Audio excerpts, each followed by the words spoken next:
I'm ready. Rolling. Good morning. Today is Second Sunday, and I am Jessica Alstrom, the creator of Transcendence International Consciousness Academy and the Quantum Revolution Tour. And we are going live for our second Sunday here in Phuket, Thailand. I have my team of 11 here that have graciously flown from all over the world to be with us here these last 2 weeks to do some amazing healing ourselves and to give back to this amazing space. So this is the perfect place for us to broadcast on 11/11/11/11. So we've made it. We've made it to the fourth and final gateway of the heart opening. And today, this energy that is coming through in all different places of the world is coming to let you know how unlimited and how powerful you are. So today's manifestations are really about owning and acceptance of your power. And not just moving into self-love, but owning it, embracing it, sharing it, using it to build this new world. So as the third dimension begins to move away, this winter solstice that is moving in is going to be that door beginning to close. It's a last call. So the winter solstice is going to be our last call. And don't worry about who's coming and who's going. Because if you're motivated by love, if you're motivated by change, you're part of this shift. And even though there's a lot of people around you who may not be on their journey, if they are motivated by love and they are motivated by change, or they are motivated by their own interest, if they have a fire inside of them to know more or to support, then they are part of this big shift. And I know you guys are hearing a lot of things from different channels and teachers saying mass destruction is coming and the end is coming, but with every end is a beginning. And it is constantly this death and this rebirth cycle that we're in. And as we clear our emotional bodies of the human body, we are also here to clear the emotional body of this planet. And uniquely, we found ourselves doing that this last week. And I would like to share a story of our, our shenanigans that have been taking place over the last couple of weeks here in Thailand. Totally unexpected events that have occurred, and it's just beautiful because it pairs beautifully with the mission that we're, all here to create, which is be more of ourselves, self-realize, become and receive love, and share that all over the planet, and that's what we found ourselves doing. So we actually came to Phuket Cleanse on the request of Melanie Proctor, who is the owner here. And, she asked us after the tour, would you, after Miami, would you please come to Phuket and teach some of your wisdom and bring your team and just embrace the culture and just be here. And so we decided to take the opportunity to not just teach our classes, but to go on vacation. We've all worked really, really hard over the last few years to build a solid foundation for change. And so as we arrived to this beautiful location, we met the kindest people and the warmest hearts. And we realized that, the collective vibration here was a little bit imbalanced as far as giving and receiving. A very abundant, service-oriented space. Lots of givers, but some insecurity in the receiving, especially when we got to communicate with the Thai staff and the Thai people here. And we decided to take a day off from Phuket Cleanse and, go down to the beach and just be. And as I laid on the beach, I was overwhelmed with emotion. And I couldn't figure it out because I wasn't really that grounded, and I just felt like I didn't want to be in that space and felt very overwhelmed with grief. So we kind of packed up and went back to Phuket Cleanse, and I asked Mel, I said, I got too emotional down there, so we came back. She says, oh, well, you know what happened there, right? And I said, no. And she says, that was the exact location of the 2004 tsunami. And my heart just filled with just love and compassion for this space, because as a shadow teacher or an alchemist, our job is to change darkness into light. And so I knew in that moment what we needed to do. Part of the quantum revolution is not to seek out light, but go into the dark and bring the light.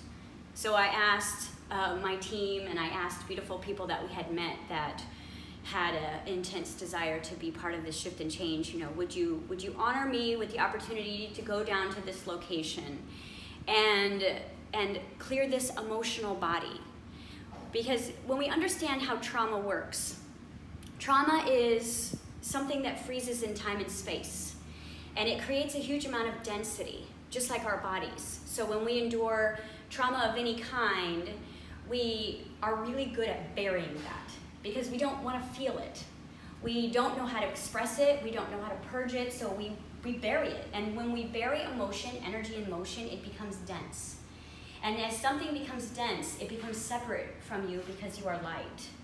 And so we have all of these things in our body and our energy field that are density that need to be transcended, transformed back into light, but we can only do that with our awareness. We can only do that with our discovery. We can only do that through the trigger, because the trigger lets us know in awareness what is there. And that's what happened, was my emotional body was triggered by the events of this space. And as I began to ask Mel the questions about it, she says, you know, we actually started Phuket Cleanse down in that location. And she said we had to move because clients and staff were waking up in the middle of the night, crying hysterically, feeling like they were choking and drowning. So they moved all the way up to where we are now. And that's kind of a normal pattern of our lives, is we dive into a space that needs healing and it becomes very uncomfortable and we run for the hills. And that's what we've been doing as a collective for a very long time. And now it's almost like the reversal has happened. Now our job is to stand, turn around, and face the dark with the light, with the heart, with the awareness that we have gained through all of our journeys. So we decided to bring this phenomenal healer that we have met here, Khan, who has worked on all of our staff now, to not only be a translator for us, but to hold hands with me and Mel and ask permission of this land, ask permission of these people. Are you ready to heal? Are you ready to let go? Are you ready to transcend this? And of course, you know, us being who we are and having our amazing Christian here, he was able to film all of this. And we're working on a quick little documentary for you guys to be able to go on this journey and watch how it actually unfolded. But I wanted to show like the backstory today and share with you how that occurred. So as Khan and myself and Mel held hands, we asked permission of this land. Are you ready to let this go? Are you ready to bring love into this dark space? Are we ready to become one? Because as we were unified in that space, coming from different demographics and different locations and different, you know, ethnic and gender, we decided that the only way we could actually do this is if we became one. So all of us, different types of healers, different types of teachers, all being students, decided that we were here if the land was ready. And it was interesting what Khan said, because she said, yes, but we don't know how. We don't know how to bring the change. And Mel also said something interesting. She said, you know, up until about 5 years ago, everybody was still in that PTSD, that post-traumatic stress trigger of this land, where the waves would come and people would still clench. But over the last 5 years, everybody's kind of gotten on with their lives. And so really what happened was it went from a conscious environment of where the trauma moved into the subconscious, where the trigger is, down into the unconscious, the burial point. And when something reaches its burial point, it's very hard to discover by yourself. That's why we use each other to find those deep burial points of that pain. And it was in that moment we decided to resurrect the pain, and we used our bodies as the conduit for all of the grief that had never physically been experienced. And you could probably relate to this, because usually when something very traumatic happens in your life, that's when you get strong, you get stoic, you get quiet. Because you have to weather that storm, don't you? That isn't the moment when you process the trauma. When you process the trauma is actually usually when it's safe enough with time and space that it's buried, where you have enough distance between it that you can see it and heal it. Does that resonate? Mm-hmm. And that's where we found we were. We were in the perfect space to do that. So we went down on the beach where a lot of the trappings happened. You know, it wasn't on the big beach, but down on a little cove where things went unnoticed. Things were not filmed. And we held hands as a group, and we used sound, we used light, we used our hearts, we used our bodies as the conduit to let everything purge. So we got really emotional, and we got angry, and we got quiet, and we got still. And some amazing things happened that I don't want to share because I want you to watch this video. But we began as a collective to purge the unfelt emotions that were trapped in this location. And we used our bodies to do that. And as we healed this space, we also healed ourselves, didn't we? Because we were such a perfect reference of what actually occurred. Is the trauma hits us like a tsunami. We stand in strength, we bury the pain, we get on with our lives. But have you noticed those tsunamis chase you, don't they? Everywhere. And they blindside you at the most inappropriate moments. You know, when you're usually in bliss and joy and love. And the reason why those tsunamis hit you in those moments is because you're strong enough in that moment to receive that. It is only in that strength that you can really transcend. And that's really where we are right now as a collective. Our job is to be okay in this void and discover exactly who we are by not looking to the light for guidance, but knowing that we are the light of guidance and facing the dark and allowing that to be purged by this emotional, amazing human body that we have, to allow it to come in, out, and through. That's what we're here to do. And the only thing that remained was love. And it was almost at the exact moment when we all moved to purification that we began to smile and laugh. And we all got the same download. Now it's time to celebrate in this location. It's time to play. And that's what we did. We spent the entire day as a team just playing and frolicking and enjoying the day and moving that full circle, facing the dark, turning it into light, and then celebrating, because we're all children. And the interesting thing that happened, you know, when we do something like this, and you all know as healers and teachers and students, you have no idea the impact that you make on someone. You know, you may have this amazing channeling session with someone. You have no idea the impact that you create with someone when you do that. But we got a sign, didn't we? The power in the town went out all day, within less than an hour of our completion. And to me, what that was, it was a reset. It was an opportunity for everybody to put their phones down and stop working, force outside, and play. It was playtime. And so as we were playing, everyone else was forced outside. And you know, whenever you turn off your computer or you meditate, what you're doing for yourself is you're resetting. And that's what we got to experience. And so we got to look at each other and smile and really know that that was a perfect message for us to receive. So as you're going along the rest of this year, know that the 4 elements are completely related to the emotional body: the fire, the water, the air, and the ground. And you are here to marry all of those elements together and to let your fire be very potent, but know that the water is there to create the ether. And we know that the air and the ground are about balance in duality, and that it is totally safe for you to be spiritual and grounded in this world. And what today represents is the activation and the opening of those 4 elements, 11, 11, 11, 11, that represent unity and duality becoming the number 4. And the 4 is abundance, it's the opening, it is the activation point for us. So for us to just conveniently be able to do Second Sunday on 11, 11, 11, 11 is a gift not just for us, but for all of you, to decide in this moment that all you have left is choice. And if you have change, if you have heart, if you have questions, you've already made it. And all you need to do is turn in the direction of what scares you, or what worries you, or what shuts you down, and say, what element do I have inside of me that I could use to heal what it is I'm in resistance? If you find yourself crying a lot, bring out your fire and find your power. If you find yourself ungrounded, connect with the earth. If you find yourself underwater, find that fire inside of you so you can become ether.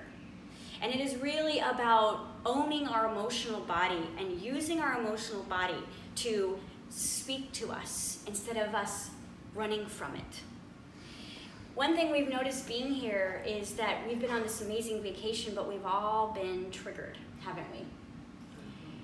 But the awareness is different this time because we're not directing the trigger moment. And triggers, for you that are just hearing that for the first time, is something that happens to you out of nowhere that steals your joy or crashes your energy or makes you feel small or makes you feel alone or makes you feel weak. And we've all been through moments of that because anytime you travel, you have to be extra present because everything smells different and everything feels different and there's new people around.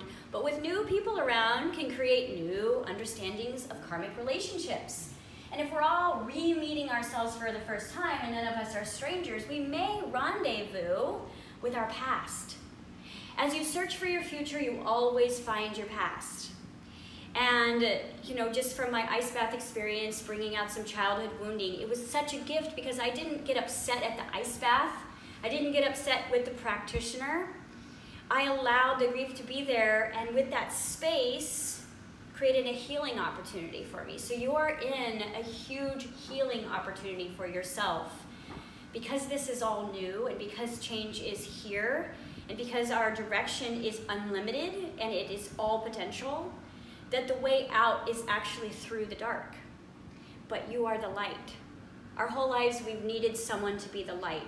We've needed the pet, or the teacher, or the guru, or the book, or the security blanket.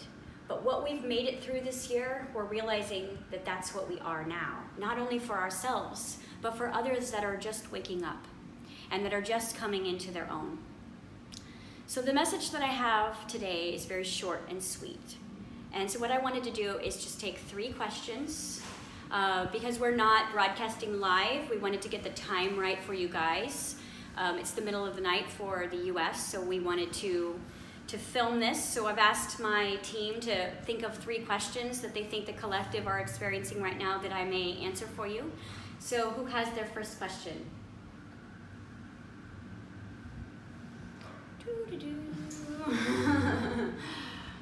Just in terms of that experience on the beach. Yes, and I'll reset it, unless you want to get her a shot. Oh, okay. Just in terms of that experience on the beach, when did you feel, you mentioned that you went through a whole process, Yeah. Did you go through all of those sorts of elements to then come out to love? Was there and I know you've got a doco that you want to do, but was there just a process that you went through that really helped? Was there, did you go through, I guess 2 questions, did you go through all those emotions, all those elements, and when did you know that it was time to pop out into love? Yeah, great. That's a great question. And the answer is that we had no process. I think we did that intentionally. And, your spirit, your body, your inner child knows how to do all of this. We have just let this get in the way for so long that what we decided to have as our plan was no plan. And we decided that we would use ourselves as an empty vessel to basically allow and be in the flow of whatever needed to flow through us. So I didn't even understand that whole elemental process until after. I wouldn't have been able to tell you about that before because it was something I learned through the experience of, right? Experiment, experience, expert. So most of our techniques and modalities are birthed from experience, aren't they? It's not something you can sit down and mind with because it is no mind. It is a heart-based interaction with an intention. And through that, everything is developed from there. So I know for me, what I was experiencing was I had to have the courage to feel the grief that others couldn't feel. And so I had to stand in my own fire, right? And I had to let myself cool myself down through the water, through the purging, through the tears, through all of those things that happen through our bodies. And then we had to anchor ourselves in the ground. We had to feel the ground. And all of us know that when we were there, when we first started tiptoeing on the ground, it was uncomfortable. Our legs were shaking because we could feel how ungrounded this story was, and yet how anchored it was, if that makes sense. The story was so anchored, but no one had owned it. So it was this between worlds feeling, and it made everyone almost feel a little sick.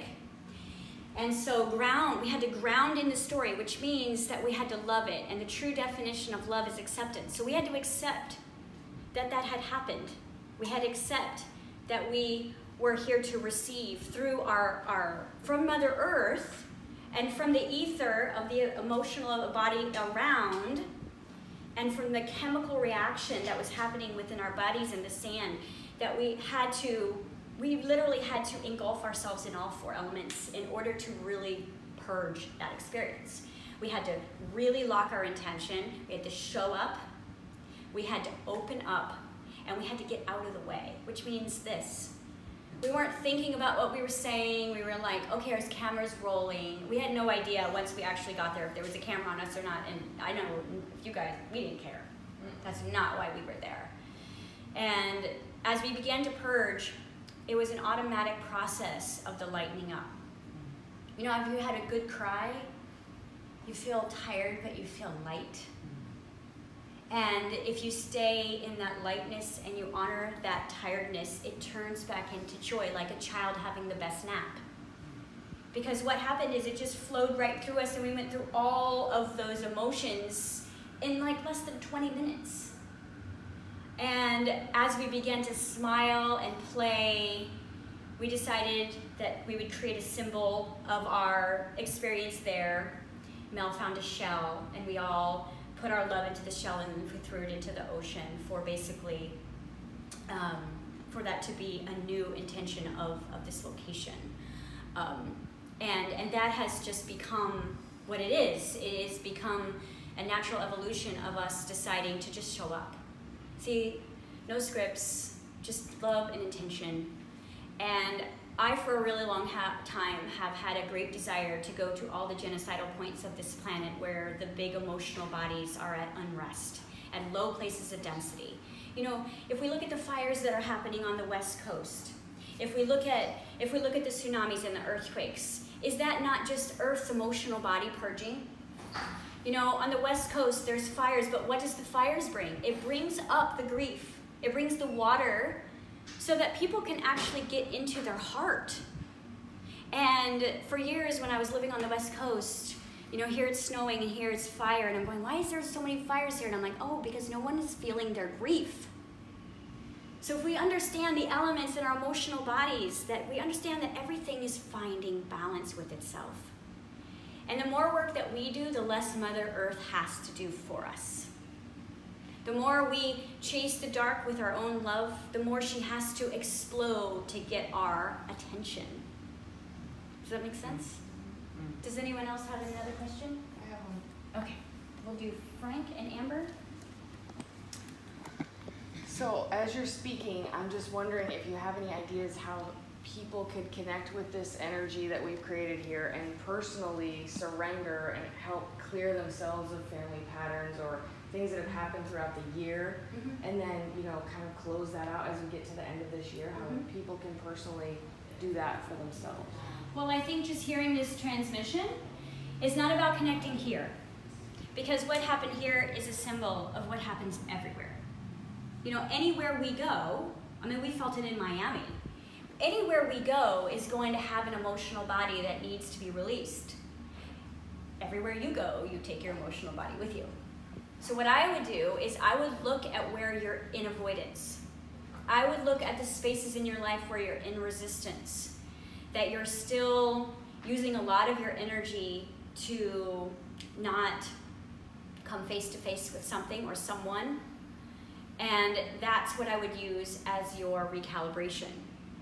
I believe that right now it is about turning to the things that we're in the greatest avoidance of and allowing yourself to feel what needs to be felt. And what you'll notice is you'll go through all those elemental steps within yourself. And what it creates is just joy and bliss as a resonant point where there was once pain. Because you will notice that you cannot outrun yourselves. And you will take this with you everywhere you go. And there was no coincidence that I found that emotion on the beach, because there was a big part of my own grief that I needed to clear that reminded me of that. So we all cleared our own emotional grief as well from the tsunamis of our own relationships. You know, relationships can be like a tsunami, can't they? And what I felt all of us doing was relationships with our ancestors, relationships with our families. It can feel very squashing to be the light in your family, can't it? It can feel like nothing you do is right, that you're drowning, that you're alone. And that's what we were feeling there. So as we were doing a service as the light, we were also healing within our own stuff. So it was a rendezvous point. So wherever you're rendezvousing with, you know, if you're resisting that family function, my advice is to go. You don't necessarily need to process in that moment, but you need to be available to be aware of what is actually occurring within you so that you can take responsibility, the ability to respond to the emotions that need to come up and out and through. So, perfect question. Thank you. Frank? And I feel like you just answered my question was, can you speak a little bit about the perfection of diving into dark in order to find our own light? Mm-hmm. And I mean, what you just talked about was the taking responsibility for it and also but surrendering to each moment as perfection in that process. Right. Right. We really are on a treasure hunt back to ourselves. And if you've ever looked at a treasure map, sometimes it's symbolic, sometimes it's in code, sometimes, you know, you don't understand how to navigate certain points, but it is those points that hold the biggest amount of magic. And those points, when faced and accessed, bring the perfection of the next step. You know, we knew that this wasn't going to be easy, but we knew it was going to be worth it.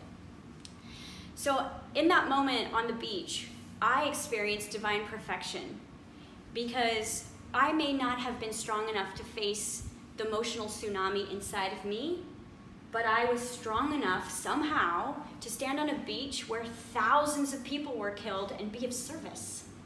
And I realized that by doing that, that gave me permission to heal myself because I felt worthy.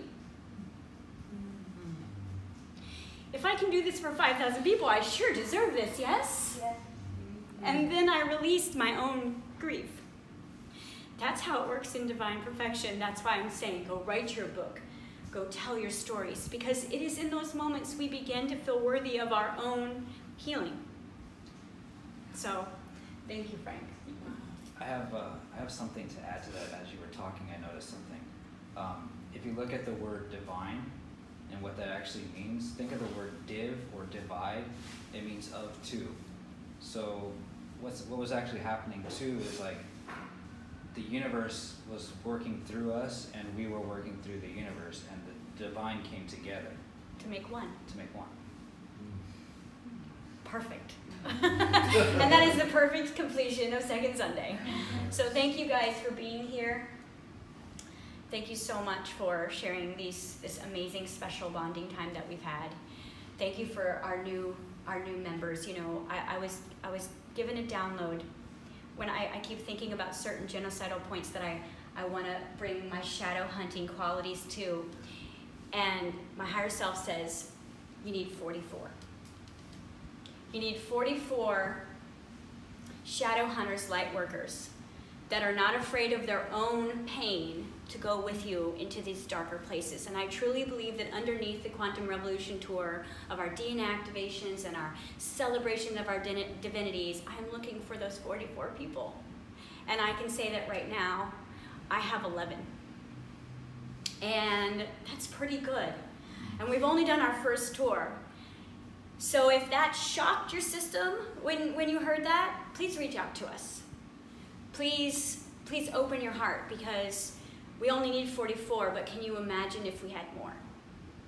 And as this revolution builds, it is going to have a ripple effect that will happen so fast that we don't necessarily need to go to the probabilities of all of the mass destruction to wake us up.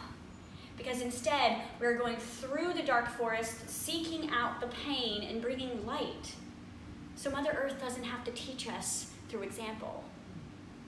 So, thank you all for being here, and I hope that your 11-11-11-11 is the beginning of your most beautiful life. Take this opportunity to really sit with your manifestations in this new moon and really decide where is that you want to be for this next year of endless possibilities. Thank you so much.